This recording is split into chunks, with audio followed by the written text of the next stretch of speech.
some amount of the CDBGR funds be put into a pot that be given to the utility or the market, the sector, with the idea to comply with certain goals, which are important to our discussion, to make the investments, for example, for hosting capacity, for example, to make the correct investments for visibility of the feeders, that type of discussion. So, as I can quote in English, there's money, let's blend this money right. Now, part of the discussion regarding the convergence amongst information and communication technologies, energy, smart grid, there are already underused assets. We always talk about the Electric Power Authority within their own internal ecosystem has PREPANET, fiber optics, which in the past has shown much resistance to really get some bang for your buck for the fiber optics investment, because Puerto Rico's best interests are served to optimize the use of fiber optics, which should really be the backbone of our communications technology that allow for visibility throughout the system, which also allows for rapid insertion of, can't quite catch the last word. We talked about a lot of stuff, but I'll leave it at that. So, to ask a question, those two things regarding planning elements, perfect. That's what you've got. Okay, we've captured everything. Great, perfect. Well, thank you very much. Again, the sound quality is horrendous. Let's now go to table 3, I believe.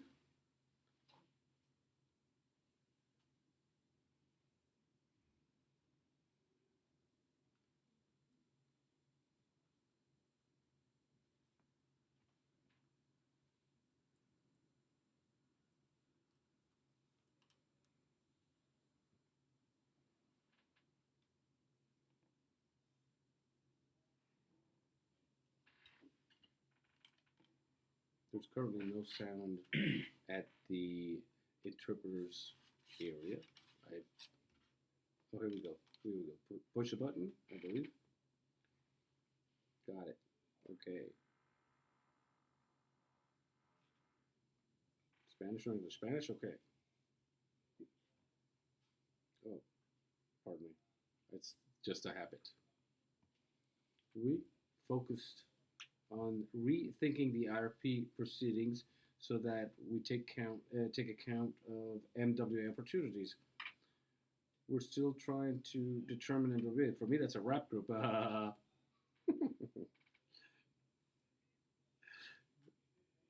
The delay, I got it. There's a delay. Yeah, it's not my fault. I'm spitting it out as quick as it comes, but there is a delay coming in. Okay. So we understand that the IRP should comply with resiliency goals as well as economic viability, as well as Act 17s, as to which there's certain disconnection, perhaps. Number 2, Angel Sayas here, given that the goals are highly aggressive and we need to comply with 2022's 20%, was it? 2025, 40%, 2040, 60%, and 2050, 100%. And we're talking about running projects, even regarding generation, that I really don't know how they could be linked, because natural gas generation and get to 60% by 2040 when the demand is going down presents quite the challenge. But the major challenge is how the IRP is able to combine with Act 17, and that it also be led all the way to distribution, because it's way up there with transmission and sub-transmission, but where's distribution in all of this? So it's key, and it's also important to denote that the major energy consumers in Puerto Rico have environmental stewardship programs, which are their own corporate mandates globally that exact 50% renewable energy by 2025 and 100% by 2025. And part of those mandates state that if they're unable to create that energy because they can't do it, they have to buy it from someone else. I think they can't get it from the Electric Power Authority or PREPA because they're not creating it. Therefore, that'll be addressed by the private sector. So that's even a lesser burden that there will be charge will within the grid. So it's an opportunity for public-private alliances, but it's really one of the major challenges. Yeah, challenges, right? So, in addition to that, our understanding is that in terms of data analytics, which I think is one part where the Electric Power Authority has a lot of capacity, but they're not very well practiced or versed in it. They have the best access to the infrastructure to analyze data as generated, so as to then, especially with the GIS models you use that some of us have been privy to, and our understanding that they're quite robust, that they need to be updated certainly after Maria, after everything that was done to the grid, which wasn't only to replace stuff, but we added new stuff, I quote, and to understand the grid's capacities, which leads us to the primary and secondary uh, tier improvements using smart meters and systems that allow us to collect granular energy data as granular as a customer's appliance.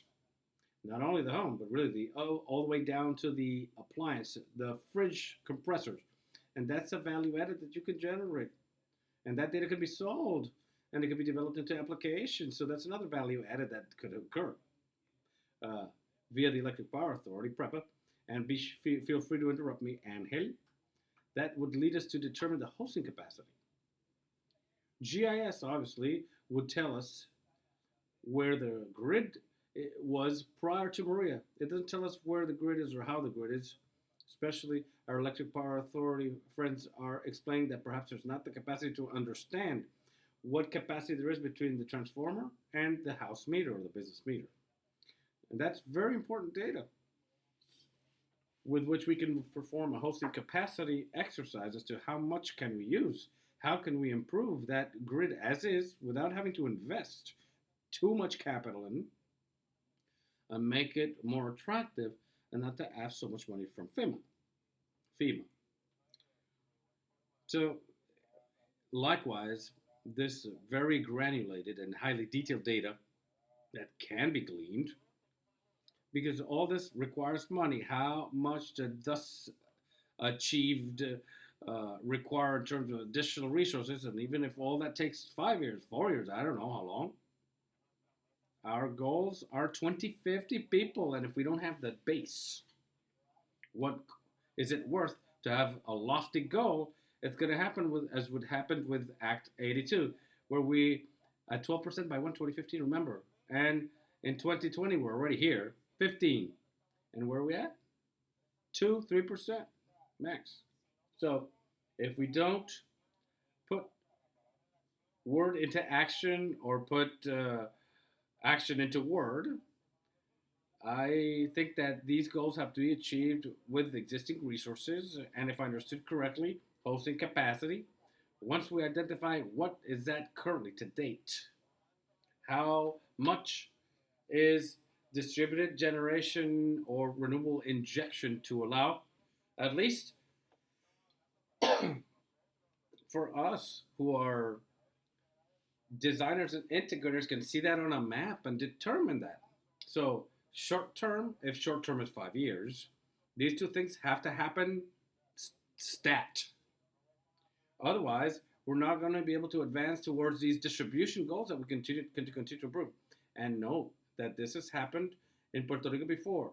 Puerto Rico Telephone, when Fortunata was around, those of you who are as young as I am, the cash cow, when it was put out for sale, one of the things that was done, a company called Realtek put together systems that determined what was the capacity of the coppers, not fiber optics, to be able to run DSL. And they determined a much greater capacity than what PRTC or the Puerto Rico Telecom Company really expected. So the cost of GTE's investment to be able to assume the island-wide was actually half of what they had originally calculated when PRTC was a public company. So this is an issue about gauging capacity, how we can use existing infrastructure to really get the most yield. Oh, by the way, a map in the next 3 or 4 years, even if we don't comply with the 2022 percentages, what was it, 20%? Yeah, 20%. Right, got it. Perfect. A question, Engineer Peña. Oh, terrible sound. We have to establish the GIS system. I don't know what the rest of the question was, but it made everyone laugh at me. I am not laughing right now.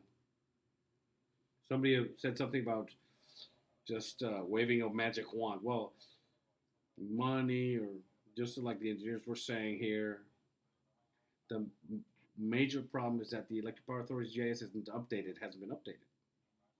And even more, post all the changes that were made in the post the last hurricanes, where the conduction calibers and large cables that used to go through to the rough topography now go on the roads, and all of that could take a long time to compile the data to update. And we would also like to perform a good hosting capacity analysis. GIS, unfortunately, does not include second tier. That will be all only to the service transformer, to the from the transformer to the meter. There's no such thing to date, and there's many miles of second tier that go through Puerto Rico. I would dare to say that we need $20 million and 10 people to get through that in 2 years. Just to say something, and then we decide if that amount was correct or not. We're done. Let's go home. Any other comments? We're done. What? Well, thank you very much. Yeah, to buy equipment and everything. Let's go. What? Thank you, thank you. We're here at random at table 4. I'm just guessing that's what that person said. Uh, I don't know what happened to the sound while you guys were playing around.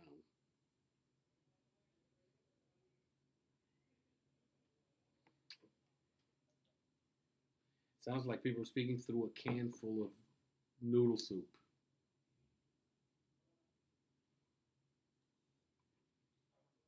There we are. Good afternoon. My name is Jose Maestro. For those of you whom I don't know, we have quite a team together, and the advantage that we also had a regular at the table, so helped us quite a bit. So, I think that the main focus of our table was hosting capacity. Even though we did touch upon, I would say, various points, but I think the one we didn't discuss was uh, charge forecasting. So now I have two microphones open at the same time, by the way. Could you have someone else turn their mic off again, please? Oh, yeah, yeah. I would begin. You're all talking to open mics together, all of you, or various of you, by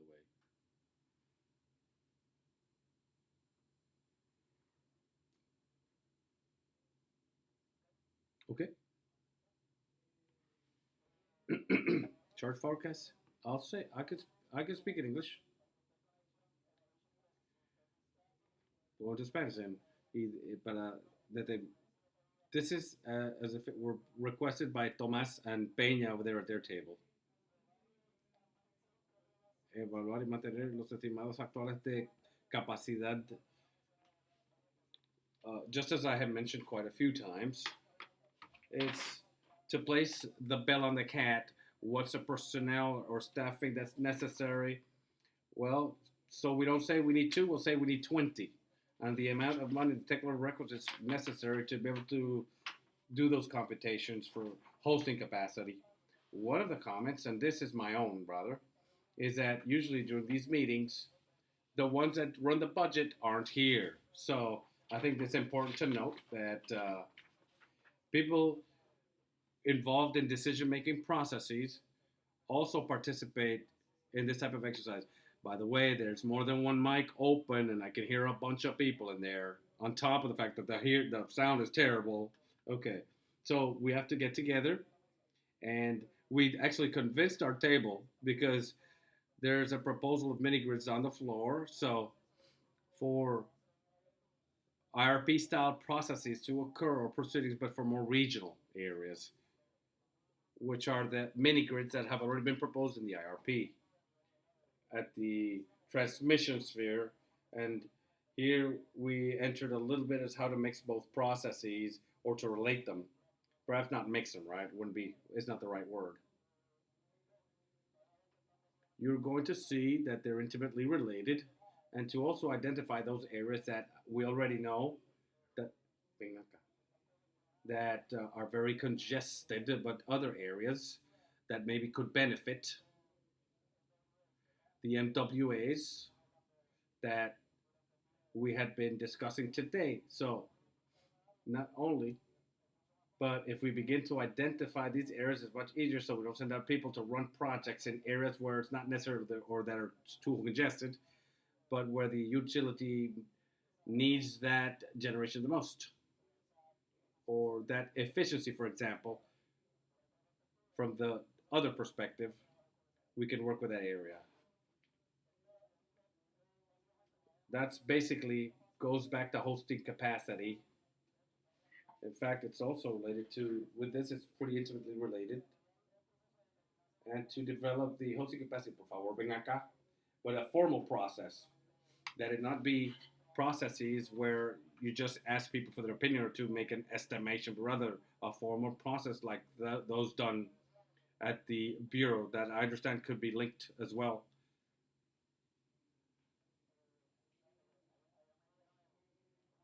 One second. I was told to get Camacho out. I quote. Also, to determine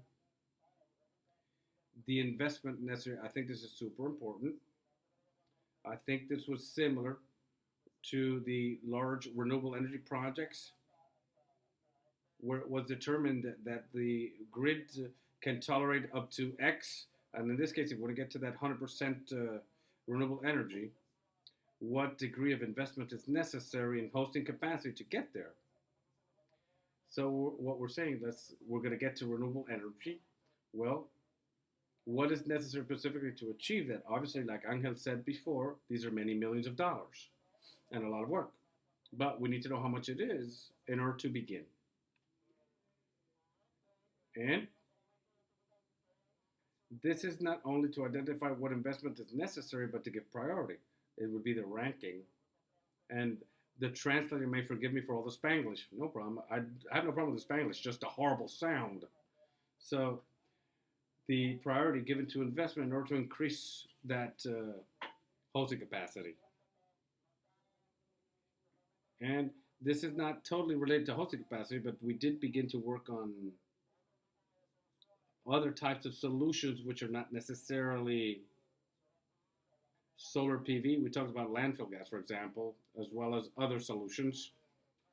We're, as Carl has been mentioning at the table, and other types of technologies in terms of distributed resources. So it's also to identify that, which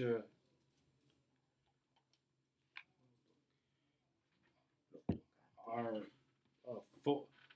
the what we need to address those needs. So questions or comments?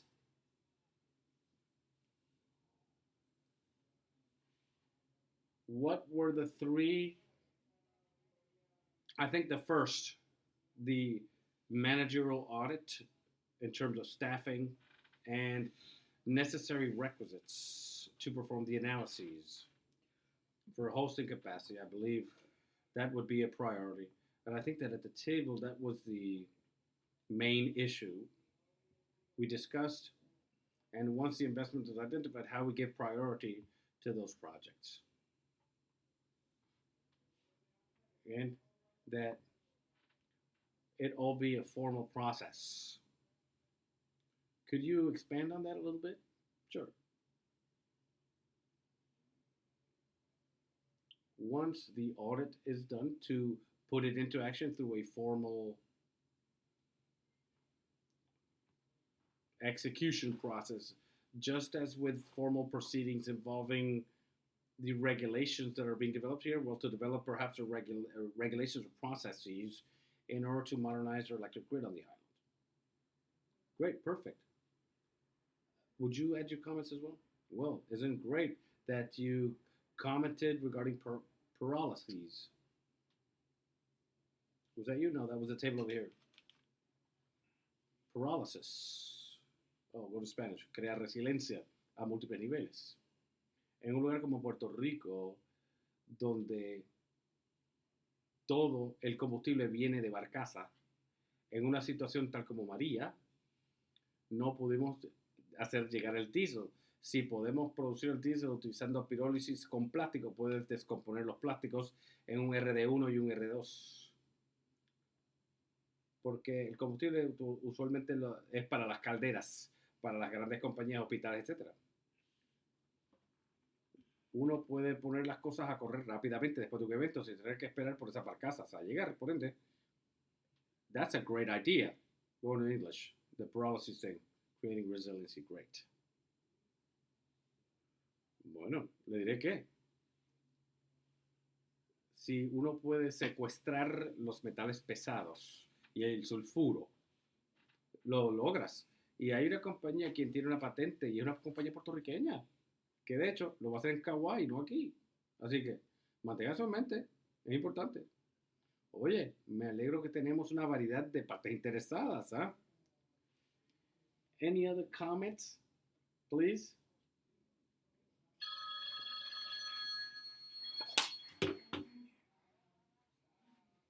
Hello. We now go at random to table 5 again. Yeah, leave it at the table. We'll pick it up later. Yeah, it's fine.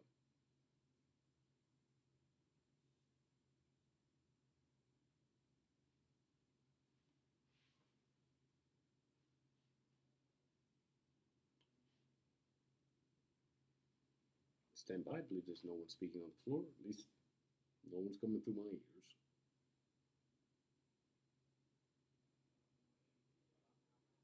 Hello, my name is PJ Wilson. Should we be speaking English or Spanish? Spanish is fine.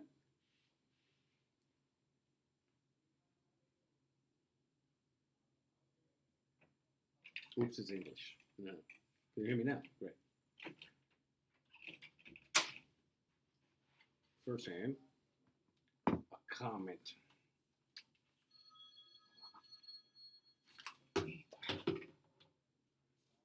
What we discussed earlier was probably somewhat complex, although complete. Here I quote again.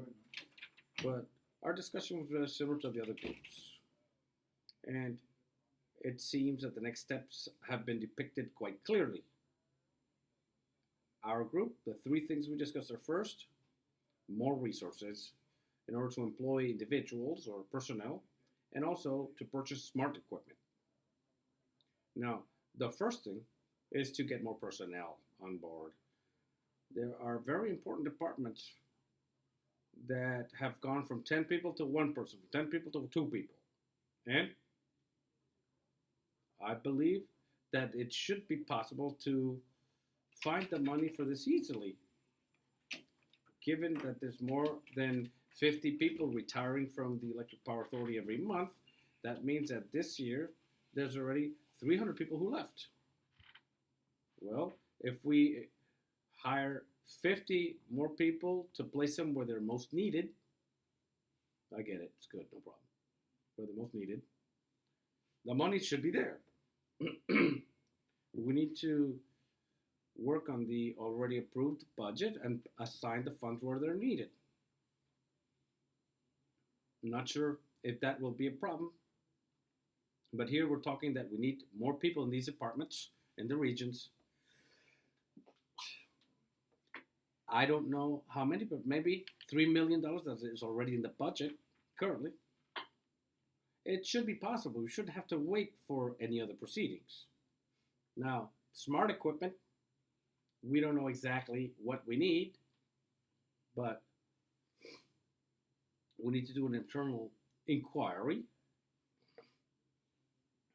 and take note that there's already been millions of dollars already expended by the Electric Power Authority that are in a wait of being reimbursed by FEMA. And I'm sure that's another one of the problems. Well, practically, the we need more people, more smart meters, and also we need to we as an authority at various key points, like we know the feeders that have a high penetration of renewable energy devices. So we can begin with those feeders, the ones that already we can start putting smart metering in specific points and increase hosting capacity. We don't have to wait 5 years in order to do that work.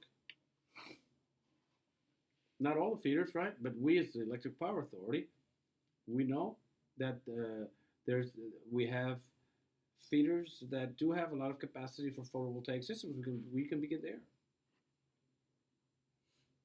Well, that's something big, but something small that's already underway are fixing the portal where interconnection of DG systems are notified, which was designed before Act 17. There were already problems and bugs before Act 17, but the same firm that designed the portal has now been rehired to fix bugs so that we can be in compliance with Act 17. We don't know how long, maybe 2 months or so before implementation, but they're already in the process. And we had a good discussion as to what the bugs are and what's necessary, because to date, it's very important to know. I mean, the portal can be used as is and as it was, but to be in full compliance with Act 17, we have to now use handwritten processes. It can be done, but that's not very clear exactly what needs to be done, and that firm is not very efficient because it's in paper. Well, basically, it would be to take the Electric Power Authority's connection page, where stakeholders could submit their projects, and that would be consistent with Act 17. Certainly, the Electric Power Authority is in a new hiring uh, of the personnel who designed the prior web page. That's a process that's not in our hands. And certainly, in the immediate future, we could update it to be in compliance with Act 17, and also including, as I said before, the high renewable energy penetration feeders we can run a hosting capacity map with, and within the portal to be easier for users and to be able to know where they can install and where they shouldn't, where they would need future improvements for greater integration of renewable energy. I don't know what they say a map masculine instead of a map feminine, but I'm learning. That's funny. If you speak Spanish.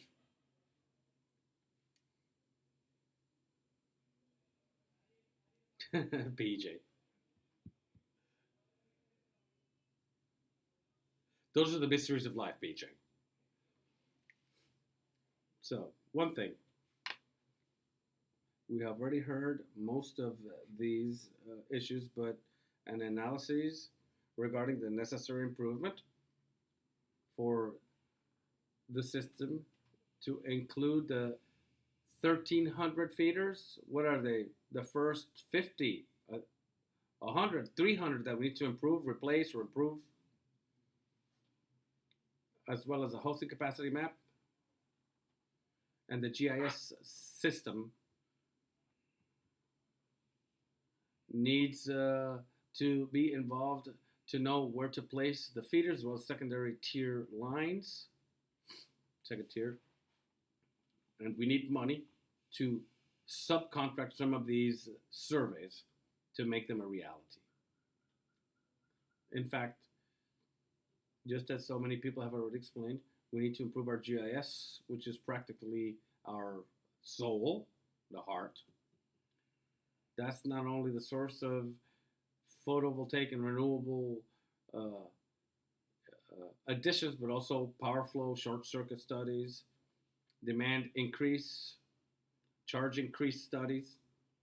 So for us to perform such studies, we need to wait one or various weeks for personnel to area personnel to certify what's out in the field. Could be done digitally through these systems. Quite tedious, a bit difficult for us. And we, as work colleagues, have discussed these subjects. We, as employees, know what we need to do. We know how to do it as well. But even though it sounds like the status quo, we need resources. Same old, same old. Now, in terms of distribution system studies, we've got three people, three of us, and we run the entire area. It's not only about feeder studies, we have to do other uh, duties involving the Energy Bureau and others. We work the system. We, being gung ho, we are the most gung ho, and we want to do a lot of things. We want to do a lot of things, but we also have limitations. And surely, the short and midterm plan will be to address the feeders and to update the web page in order to uh, have hosting capacity data for users to make it easier to use the system. But certainly, we need to get the GIS system updated. And now,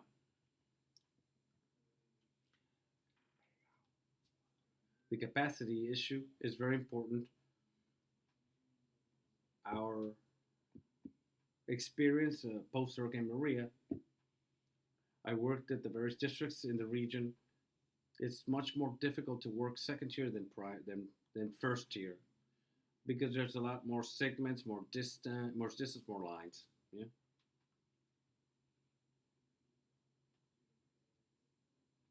Our group has also decided that amongst all the new people, the first have to go to his department. At least 10 more employees at least. And also, in case if Elon Musk is watching, here's a plan. You know that we need. We're waiting for you, Elon. Any questions for the group? Something I'd like to underscore. I can barely make out any language at all here. Um, any opportunity in terms of the lack of available resources make things that are difficult even worse. And that really leads us to we really need more human resources. Any other comments? Please, by all means. Yes, if you use a mic, I don't know if that's going to help me at all, but go ahead. Oh, I can hear this great. Use that mic all the time. Could you not hire more personnel because we lack trained personnel to hire, or because there's not financial resources to hire those personnel? Would be the second. Yeah. I think that there's a lot of resources in this country that's been proven worldwide. We have excellent personnel available. I think that it's an upper management issue, budgetary issues with our bankruptcy, not only for our corporation, but also the bankruptcy of our country and the fiscal control supervision board. We have as employees, we tell our bosses and our directors regarding our personnel needs and our equipment lacking thereof, but we pass the message along and they make their decisions. Just to put into perspective,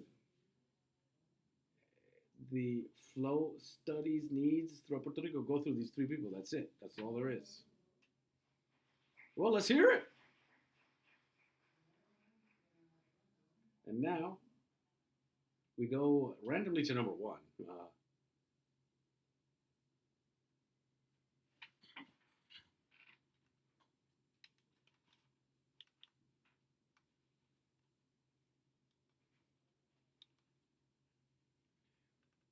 Language interpreting services for the afternoon are being done mostly by osmosis and fuzzy logic. Good afternoon. My name is I Can't Really Tell.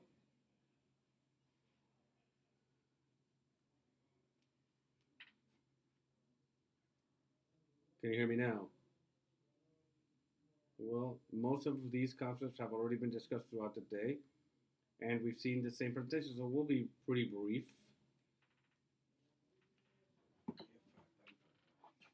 The hosting capacity analyses, our discussion was what would be our strategy at short, mid-term. There's some things that we could do first, beginning by updating the feeders, which we've already heard examples, which we know that there's a high level of penetration in certain feeder areas, and that we also have to address the 4KB in our system. And given those types of situations, to identify and to begin to perform these hosting capacity analyses. Also, we've underscored the GIS updating the geographical database, which we know we talk about the lack of resources, which probably require outside or outsourcing in order to be able to perform that. We also talk about the acquisition of software.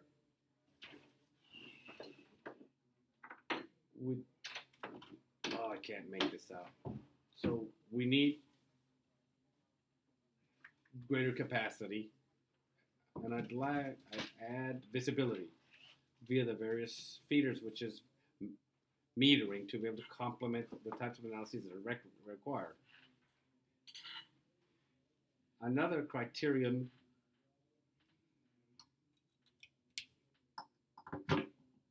identifying areas that have to be working low voltage feeders first and move up. Also, the criterion about increasing hosting capacity at the feeders, which are those that operate radially typically, but also for the cases of feeders that work the variable capacity. I really can barely make this out, folks. Other criteria had to do with the increase of hosting capacity,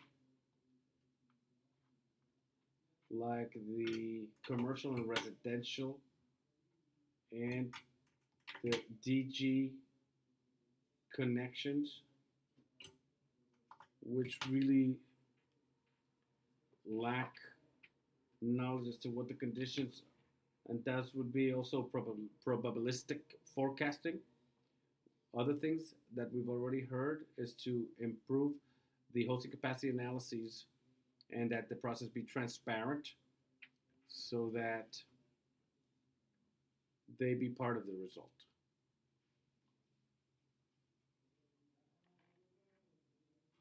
Okay, long term, what we discussed later this afternoon, the integration of renewable energy resources to have greater integration control, which should be controlled through the building control system. What are some of the challenges or obstacles for the integration of this type of architecture? In terms of metering, there's currently an effort to purchase new meters. That one thing is that they have specific capacities, and the other thing is that the communication system, that they have communication functionality so that we can optimize all potential capacities. Also, distribution system updates, be they SCADA controlled, is another one of the needs or challenges that we have in terms of all of that energy in a controlled fashion. Here, we discussed resiliency versus improvements. And what we mean with this is, for example, There are agencies such as FEMA, of whom we expect some disbursements from whom, and that they define these concepts, but not necessarily do they agree with our view of them. For example, resiliency would be simply to inter a line that was elevated. Well, in that case, that does create resilience and protection. However, that doesn't necessarily add capacity to the system. There are other elements that perhaps the Electric Power Authority would prefer to automate or what have you. Simply, those funds are destined for certain issues which perhaps are not the issues that the Electric Power Authority would prefer, which would be to automate the system or to add functionality. But that's the types of things that we have to work so that the granting of those funds to see how the Electric Power Authority is able to optimize those operational needs so that they can improve the system. And finally, these are some of the things that can be done short term in terms of the requisites regarding the integration of renewable energies. Firsthand would be to revise the interconnection regulations and to update the portal, just as mentioned by other raconteurs, in compliance with Act 17 of 2019. Amongst such revisions, one of the first issues that should be guaranteed as part of regulation, for example, compliance with like Triple E 1547 and others, and some of the subjects that have to be included in regulations and in the SOPs to include exportation versus consumption. But for example, also the operation of storage equipment in the case of having, because on the one hand you have the cycling that go through the lines continuously. Another very important matter is how the Electric Power Authority, the utility, validates or guarantees that the operation of those components as per the manufacturer and how the proponent want to have for their system,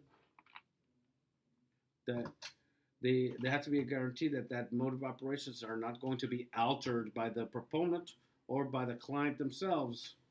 We have customers who are technically versed and could change and make adjustments to system, and those are genuine concerns the utility has, because if we have a net capacity during peak times, during certain parameters and conditions, we have to be sure that the exportation isn't going to increase at any undetermined times.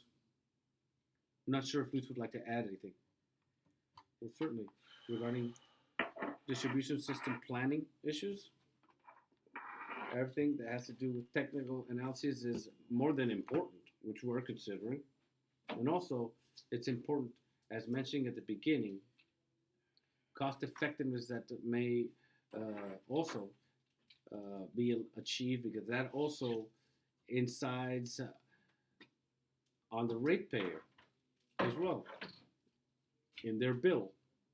And as part of what we've been discussing, for example, the case of hosting capacity analyses, capacity building, which has been discussed pretty much at all the tables, what solutions may be available to deal with that issue, and also about the acquisition of personnel, what have you, to remember that this is a micro of the macros that the Electric Power Authority is working on, and the part you mentioned of system operation, which is another line item, because here we take care of everything that has to do with analyses, what things are necessary to be implemented in case of needing it, but we also have the actual implementation that we need to consider, in addition to all the other areas at the utility that we have to work with, to in terms of doing the assessment of what is needed economically or financially speaking and human resources.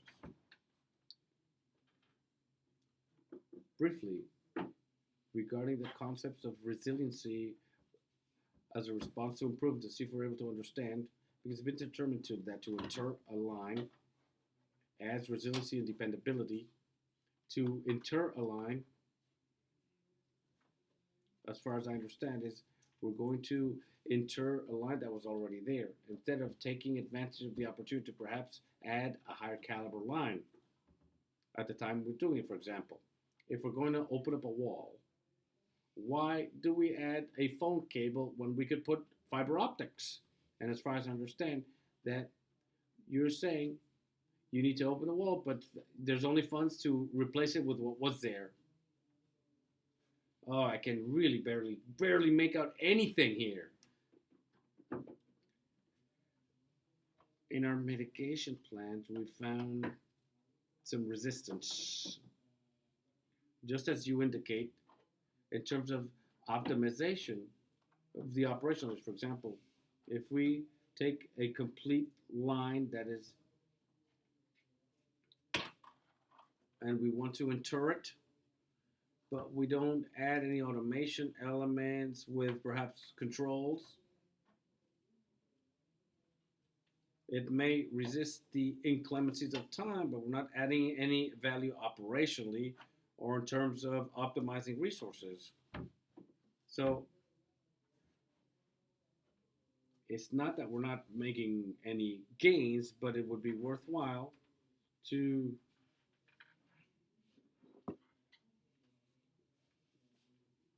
maybe we can't work on all of the circuits at once, but those that we do, we're going to add operationality and functionality to. So are you considering entering 4 kb lines to 4 kb lines, or? Well, the lines that we're working that are underground, for example, I think we're working at a certain amount of interred lines per municipality. We're going to 13 kbs on, but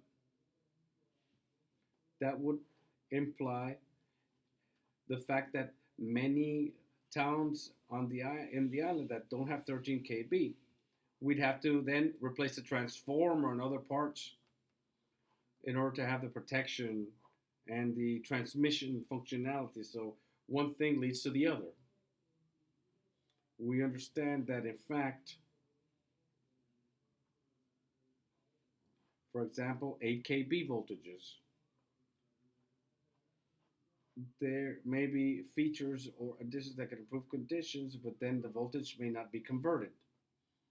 So in lighting, even though you don't have transformers, it makes sense to add conduit infrastructure if it needs the space, the clearance, right? Just for 13 kb cables, just as we were talking before, incrementally. So incrementally, you could allow for the space in which you install the 13 kb lines, and once you have the transformers, then you can make the switch. What's proposed is, at the moment of entering a line, and you're the ones who make the determination, and you know the resistance that you're suffering at any comments, please? Hopefully with a microphone that works. Well, thank you very much.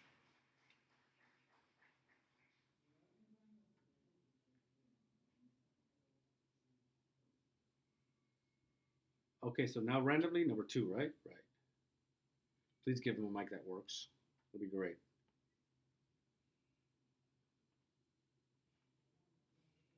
Unfortunately, it doesn't work at all. That's the worst one. I'm a financial consultant and I work in different areas, but I've been very well supplemented by many public servants in the Department of Housing that contributed to the discussion.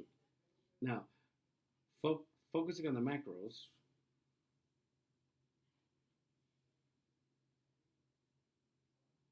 press the button. Can you hear me now? Does it work now? About 2 inches, please. I can speak English too if you like.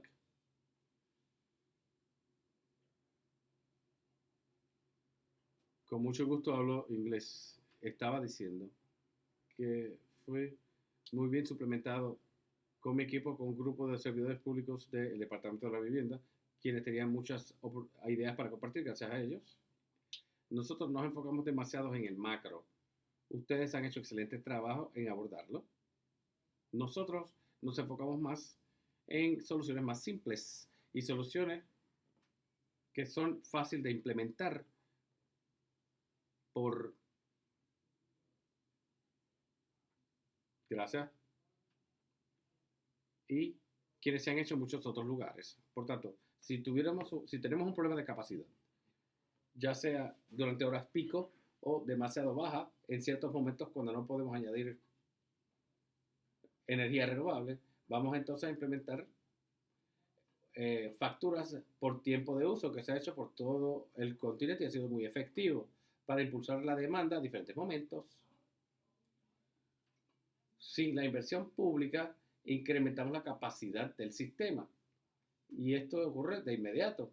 Y adicionalmente, doquier hacemos solicitudes de clientes para plantas solares o una finca eólica, requerimos que no solamente nos den capacidad en ciertos puntos, pero también requerimos que traigan también almacenaje con ello.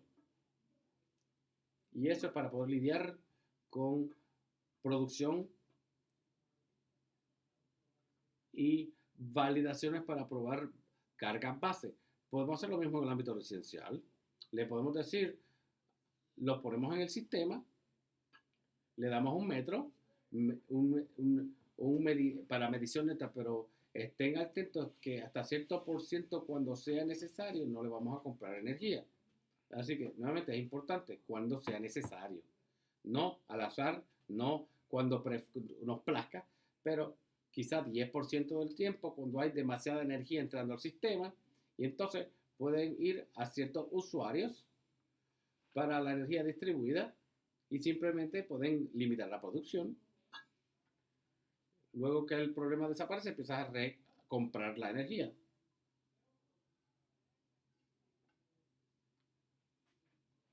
Y también puedes decirle a esos generadores distribuidos que para cada KV de generación distribuida que traes al sistema, estás poniendo un porcentaje de energía almacenada con el sistema. Y traes tecnologías inteligentes e inversores inteligentes porque ese almacenaje sea disponible para la Autoridad de Energía. Nuevamente cuando sea necesario para almacenar la energía en exceso. De tal forma que haces eso disponible para tu colaborador. No requiere inversión, pero sí requiere que eventualmente la Autoridad de Energía Eléctrica o quien sea gestiona distribución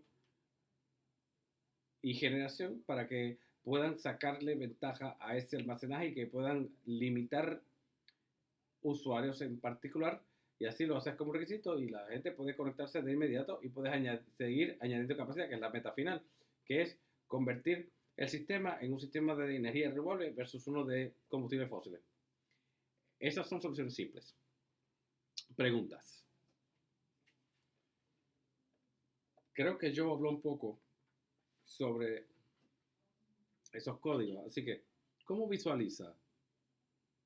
Alguien tendría que limitar quién será la entidad que limita y que hace esa sanción. Tendría que ser un distribuidor centralizado, ¿cierto? Hoy día es la Autoridad de Energía Eléctrica, PREPA, quien identifica que hay una sobrecarga en cierto nódulo y entonces tenga acceso para poder limitar la compra de energía de un sinnúmero de usuarios en ese caso.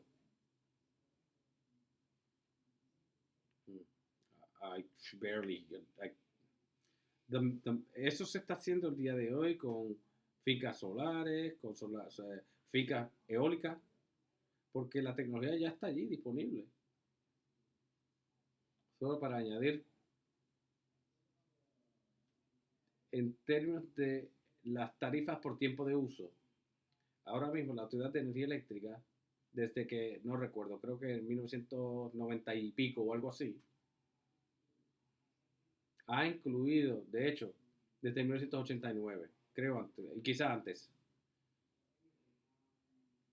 me estoy fechando ahora, pero para lidiar con el pico de demanda al mediodía y para controlar la capacidad de en el pasado, la Autoridad de Energía Eléctrica ha incorporado estos tipos de tarifas por hora de uso para hacer y fue muy cuidadosa. Ahora, eso puede servir como una solución en términos de parte del lado de manejo de demanda como alternativas para los clientes. Y tiene que ser estudiado cómo hacer eso inclusivamente. En el pasado, en el caso tarifario pasado, la autoridad fue forzada a congelar porque la experiencia ha sido con respecto a lo que está pasando con el sistema. Así que para poder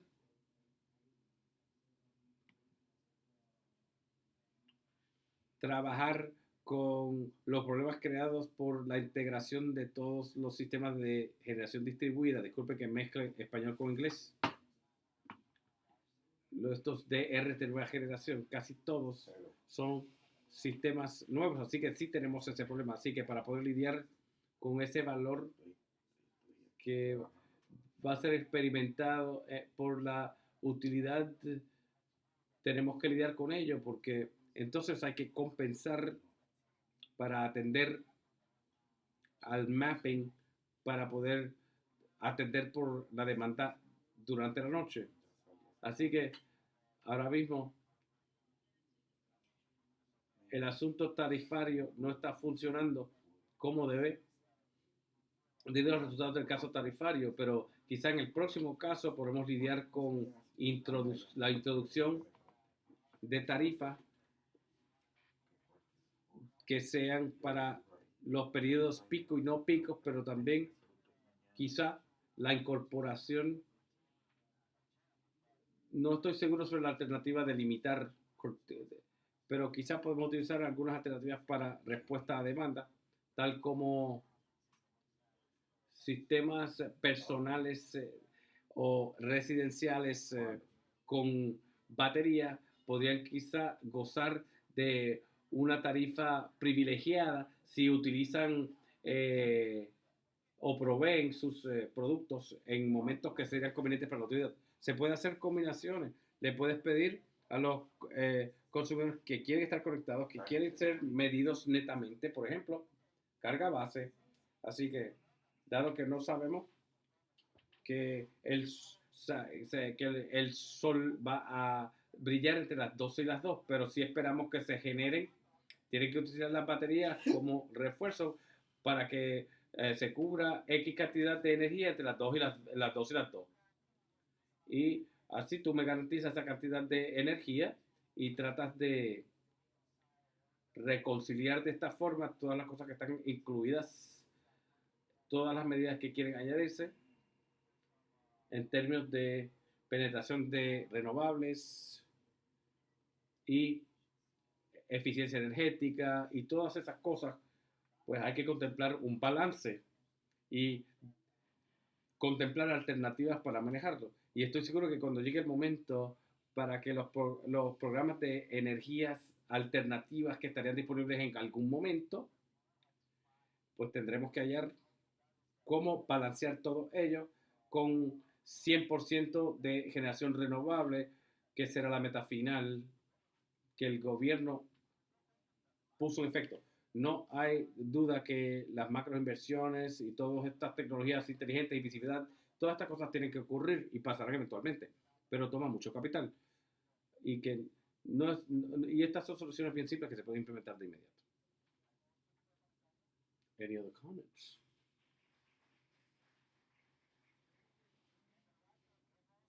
Truly, we've been able to glean much information from all of you. We give you our warmest appreciation. Before anything, does anyone want to add anything else? Yes, by all means.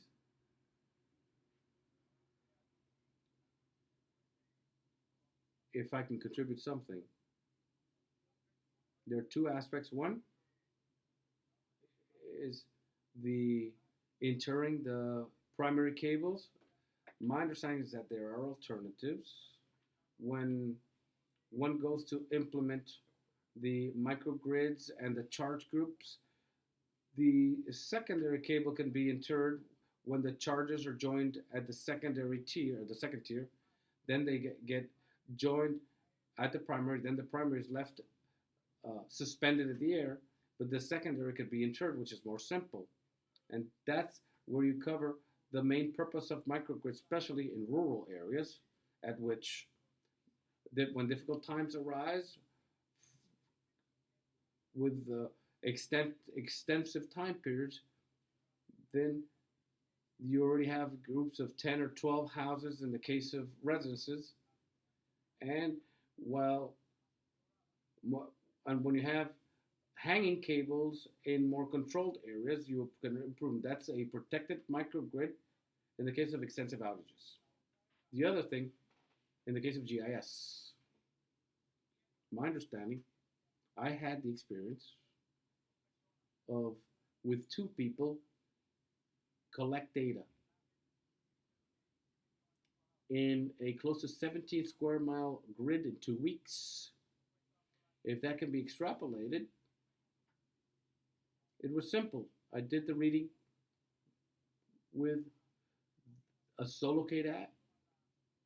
I began to take the transformers capacities, post by post, just like coordinates, and we updated the lines. And I had to do it because I was doing a study. Now, if with two people you extrapolate 17 square meters with two people, you can extrapolate how long that would take throughout Puerto Rico, and that can be done by the regions, and that is now currently done by. I did it with students. We could do it with the academians and students. It can be done. It will take maybe a year and a half, island-wide. So those are two things that if they're useful. Thank you very much. What happens is that,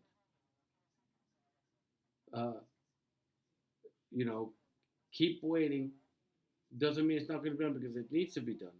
So please, by all means, write the authority with any other ideas. Now, we contact all stakeholders. We're going to have a space on the website where we're going to put all the presentations, and there you can also put in your recommendations for the Bureau. We want to receive your insights. So at that web app, you could tell us what's going on, any collaboration you'd like to add, so that we can make use of it. We are also, in 2 weeks, going to continue this workshop, given it's somewhat ambitious, and we're going to discuss various subjects. I can tell you that hosting capacity is going to be discussed. Information is going to be sent out via that web space to be able to notify what is going to be discussed. We'd really like to thank Joe Palladino, which has been important support for us, very much so. And I know our colleagues have to catch a plane. Tom, Patricia, and what was the Jennifer as well. Thank you, all of you. I'm sure I missed somebody with a sound problem. And this collaborative space, we thank everyone very much. The next step will be, please be sure you give us your email address so we can send out information, so that informally you're able to send us your collaboration so we can document it. And now the commissioner will help us close today's event. Good afternoon, everyone. Thank you all so much for participating in this workshop. I think that this collaborative effort has been very successful.